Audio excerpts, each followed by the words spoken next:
Hello and welcome. In today's video, I'm going to share with you 7 inexpensive and amazing places to visit after the pandemic that you may never have heard about before or even considered in your mind. And I'm going to walk through as quickly as possible and hopefully add some images and video of the places as well as I'm talking. So we'll go ahead and start with destination number 1. Florianópolis, Brazil. Okay, so if you've ever want to travel to South America or specifically to Brazil, I highly recommend this would be my number 1 destination, maybe even over Rio de Janeiro, which is what most people think of, and it's Florianópolis, Brazil. Florianópolis is an island in the south of Brazil, so the very kind of southern tip of Brazil. It's an absolutely beautiful place. We're surrounded right now by 42 beautiful, stunning beaches. We have full travel vlogs of our stay here in Florianópolis and some of our top destinations within Florianópolis here on the channel, so you can go ahead and check those out. But some other reasons, aside from the natural beauty that makes Florianópolis so unique is, so number 1, obviously the beauty. Number 2, people here are incredible. Some of literally my favorite people in the world, very kind, an extremely safe and developed area. And you may be surprised at how inexpensive you can find flight tickets. Now, obviously flight tickets completely depend on when you're looking, from where you plan to travel from and all of that. But Allie and I, so my wife and I, were able to leave from Miami to Florianópolis, full round trip, so Miami, Florianópolis and back, for $600 each. Now, this is cheaper than what most people are able to find, and we found this actually before the pandemic began, but post-pandemic, you may be able to find similar pricing, even if it's not that low. I mean, you could potentially find even lower, but even if it's not that low, less expensive than you might think to travel to South America. So if you ever want to travel to South America or Brazil, highly recommend Florianópolis, Brazil. We have many videos here. We've lived here for the past several months. Can't recommend it enough. And you may want to make sure you kind of get in and visit before it gets super popular and before all these other travel vlogs start picking it up. So that's destination number 1 to visit. Destination number 2 to visit after the pandemic ends is the Balkans, or the countries within the Balkans. Now, you may have heard the word Balkans before, but you're not exactly sure. And just kind of clarify, what I'm referring to specifically are the countries in the kind of the southeast coast of Europe, including Croatia, Bosnia, Montenegro, and Albania, and there's others, there's Bulgaria and other countries as well. Greece is also part of the Balkans, but specifically Albania, Croatia, Montenegro, and Bosnia.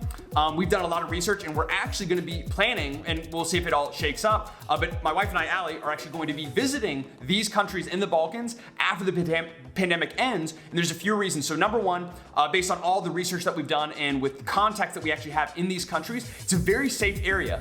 Especially in the United States, there's a very negative connotation with anywhere in East Europe, known obviously with the United States and democracy and, fighting communism. A lot of Americans still think it's an extremely unsafe, dangerous, communist-filled place. And that is simply not the case, again, based on all of the research. And you can actually follow our journey in the future here on the channel. But these are absolutely beautiful, breathtaking places. This is some of the most beautiful photos that I've ever seen.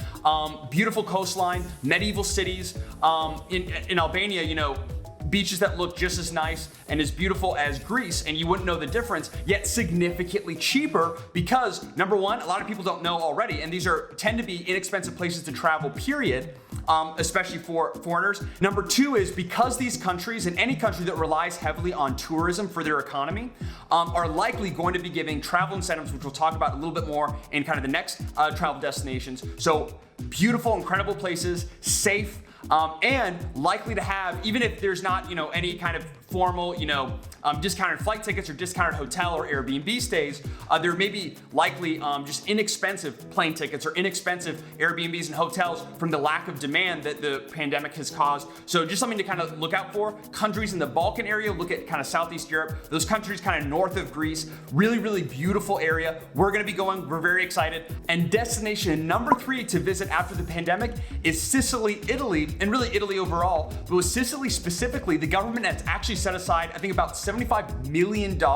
specifically to increase tourism for the island of Sicily, which is located kind of in the south part of Italy. An absolutely beautiful place from what we've heard, from what we've seen. The Sicilian government's actually willing to pay up to half of tourists' plane tickets, as well as a certain number of hotel stays. Again, none of this is 100% confirmed, and again, it's going to depend on the time that you visit, from where you're visiting from, but you can actually find some very inexpensive flight tickets, hotel and Airbnb stays, specifically in Sicily, Italy. And as you may know, depending on what country you're kind of watching from, especially in the United States, Italy is the one country in Europe with the biggest connotation with this pandemic, specifically with coronavirus, right? It was one of the countries that was hit first and hit the hardest with the pandemic, which is really unfortunate. And again, kind of the silver lining from that, at least in this case, is that because of there's kind of that stigma with Italy associated with COVID-19 in this pandemic, is that overall the country is very likely to have very inexpensive flight tickets and hotel stays, and overall travel expenses will be lower traveling to Italy after the pandemic. At least it is to Sicily, and it will likely be to other parts that we have, that my wife and I have actually been before, that we absolutely love and would recommend kind of looking into, include Positano, Italy, and the Amalfi Coast, which is actually not too far from Sicily, kind of there in southern Italy, but it's on kind of the mainland there.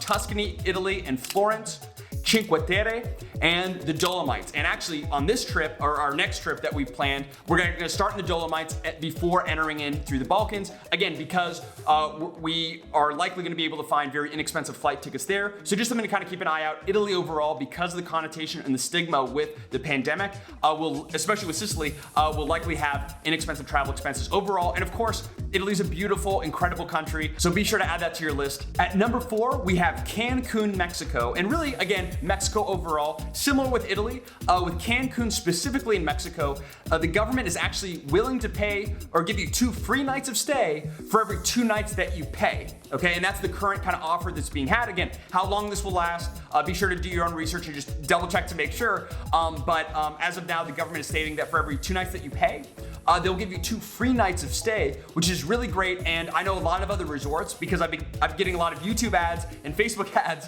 about discounts that a lot of these different resorts in Cancun are having in order to try to draw in tourism. And again, just think about this logically. Any country or state or province within a country that relies heavily on tourism and doesn't have a lot of infrastructure of its own are likely going to have a lot of kind of different incentives to get tourists and tourism back up into that country. So Cancun, Mexico specifically. And I would also, if you've ever wanted to kind of visit Mexico before, now could be a really great time to do so. I've heard of a lot of other discounts. Again, nothing official, but very inexpensive flight tickets and overall travel expenses to other parts of Mexico as well. So be sure to look at that as number 4. And for destination number 5, we have the island country of Cyprus. Cyprus is again, an island country in the Mediterranean, kind of south of Turkey, off the coast of kind of Syria and Lebanon. And what's really cool and unique about Cyprus is that if you, according to the government, if you catch COVID-19 while vacationing in Cyprus, the government will pay for all of your travel expenses. So if you're worried about getting COVID-19 when you travel, then this would probably be the one country for you specifically. We have yet to travel there. That's on our list at some point. Very, very beautiful from what we've seen from photos. We've heard it's relatively safe, but of course, do all your own research before traveling. That's the country of Cyprus. Really kind of interesting. Be sure to look into that yourself. And at number 6, wait for it, China. Now, you may be thinking, Sumner, I want, travel destinations post-pandemic. Why would you say China, where the pandemic, started? That's the whole reason, right? Just like what we said with Italy, because Italy kind of has this, connotation with the pandemic or COVID-19 associated with it, that will result in less expensive plane tickets and travel expenses for that country. It's exactly the same, and significantly more so with China and even other countries in East Asia, including South Korea and Japan. So if you ever wanted to visit East Asia and specifically China, now or actually after the pandemic could be a great time to go. Number 1, that's where the pandemic began. Well, guess what? That's when it's going to end kind of the soonest, especially for how large the country is. And then number 2, because of the connotation, the stigma, you are likely going to find very inexpensive or relatively inexpensive, at least compared, to the near past, inexpensive flight tickets and travel expenses in China because of the connotation associated. The same can also be said about Japan and South Korea. You may not have thought about this, but go ahead, do your research, look at flight tickets, after the pandemic to Japan, South Korea, China, and other countries in Asia and specifically in East Asia, and you may be surprised at how inexpensive it is. So hopefully, just an idea, not telling you to do this. Of course, do all your own research before making a decision, but something to kind of keep in mind. And lastly, at number 7, we have Las Vegas, Nevada, in, of course, the United States. And what's interesting about Las Vegas, so number 1, Vegas obviously relies heavily on tourism. Of course, it's known for the gambling scene. I'm not encouraging you to gamble. There's a lot of other great things to do in Vegas, like all different kinds of shows and concerts, incredible, beautiful resorts, great for families, for friends, even if you're going by yourself. Awesome place to visit. I've been there and will be going back. Again, not for the gambling side, which is not what I'm encouraging, but for everything else that Vegas has to offer, which is really great. And what's also really great about Vegas and really interesting is the government has actually subsidized 1,000 plane tickets. So 1,000 people have got to fly to Vegas for 100% free round trip. And even if you can't find free flight tickets to Vegas, again, there's gonna be you are likely, again, depending on when you're looking at all that, very inexpensive flight tickets from where you are to Las Vegas, especially if you're in the United States. You're likely gonna find a lot of deals with a lot of these different resorts in Vegas to incentivize you to come in and stay. So just something to keep on your list. If you're in the US and you maybe don't have a ton of money to travel internationally and you just wanna do so domestically, or you're in Canada or wherever, or if you're anywhere in the world, you just wanna go to Vegas, now could be a really great time, really inexpensive time to go to Vegas. So just something to keep on your list. And I hope you found this video helpful. If you did, let us know by giving us a thumbs up, commenting below any questions that you have, anything you'd like to add, any cool places that you would recommend. Let everyone else know in the comments below. And if you like this video and would like to see more videos like this, as well as follow Ali and I on our adventures through Brazil, through Europe, the United States, and all over the world, be sure to subscribe and stay tuned for more, because we have a lot of other great content coming to you very soon. As always, we really appreciate you watching. Hope you found this extremely valuable, and we look forward to seeing you in future videos.